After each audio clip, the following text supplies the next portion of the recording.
শিল্প কারখানায় গ্যাসের সংকটে উৎপাদন ব্যাহত নিয়ে আরও জানাতে সাভার থেকে যুক্ত হচ্ছেন সহকর্মী রুবেল আহমেদ। রুবেল, গ্যাস সংকটে উৎপাদন কতটা ব্যাহত হচ্ছে, কারখানার মালিকরা কি বলছেন?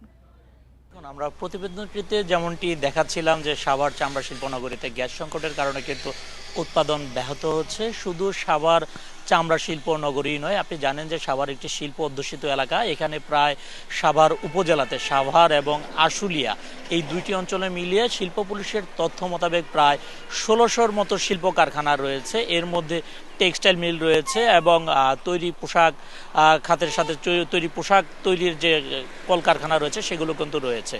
তো গার্মেন্টস যে শিল্প রয়েছে সেখানে কিন্তু গার্মেন্টস মালিকরা আমাদেরকে জানিয়েছে তাদের যে বয়লার মেশিন রয়েছে সেটা কিন্তু অনেকটাই গ্যাস নির্ভর, যার কারণে গত কয়েকদিন ধরে গ্যাসের সংকট দেখা দেওয়াতে গার্মেন্টস শিল্পের যে বয়লারের যে মেশিনটি রয়েছে সেটি কিন্তু তাদের চালাতে বা সচল রাখতে কিন্তু হিমশিম খেতে হচ্ছে।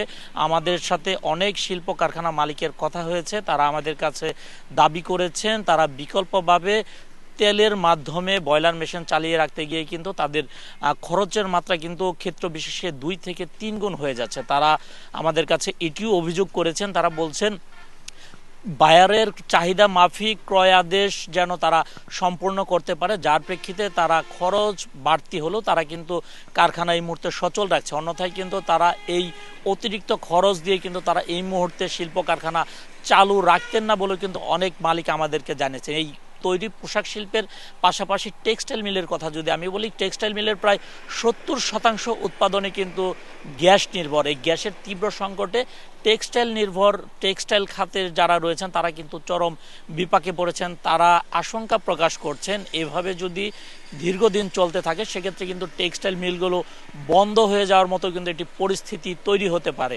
ডিইপিজেডের অভ্যন্তরে টেক্সটাইল নির্ভর যে কারখানাগুলো রয়েছে সেগুলো খুবই ধুকে ধুকে চলছে বলে ডিইপিজেড কর্তৃপক্ষ আমাদের কাছে জানিয়েছেন। তারা তিতাস কর্তৃপক্ষের সাথে কথা বলেছেন, তারা অনুরোধ জানিয়েছেন দ্রুততম সময়ের মধ্যে গ্যাস সরবরাহ স্বাভাবিক করতে। সাভার অঞ্চলের তিতাস গ্যাস ডিস্ট্রিবিউশন কোম্পানির যে অফিস রয়েছে সেই অফিসের সাথে আমার কথা হয়েছে, তাদের কাছে আমি জানতে চেয়েছিলাম সাভার অঞ্চলের গ্যাসের যে চাহিদা রয়েছে সেটি কবে নাগাদ সমাধান হতে পারে। তারা আমাদের কাছে জানিয়েছেন জাতীয় গ্রিডে গ্যাসের সংকট তৈরি হওয়াতে সাভার অঞ্চলের শিল্প কারখানা সহ যেসব গ্যাসের চাহিদা রয়েছে, যেসব গ্রাহকের সেই চাহিদা মাফিক তারা কিন্তু গ্যাস সরবরাহ করতে পারছে না। তারা আমাদেরকে জানিয়েছেন জাতীয় গ্রিডের সমস্যা নিরূপণ হলে সাভার অঞ্চলের গ্যাসের যে গ্রাহকদের যে চাহিদা মাফিক যে প্রতিদিন যে গ্যাসের চাহিদা রয়েছে সেটি তারা পূরণ করতে পারবে বলে তারা কিন্তু প্রত্যাশা করছেন। এমন পরিস্থিতিতে গ্যাসের যারা ব্যবহারকারী রয়েছেন, শিল্প কারখানার মালিকরা, সিএনজি স্টেশনের মালিকরা এবং আবাসিকের গ্রাহকরা সরকারের উচ্চ পর্যায়ের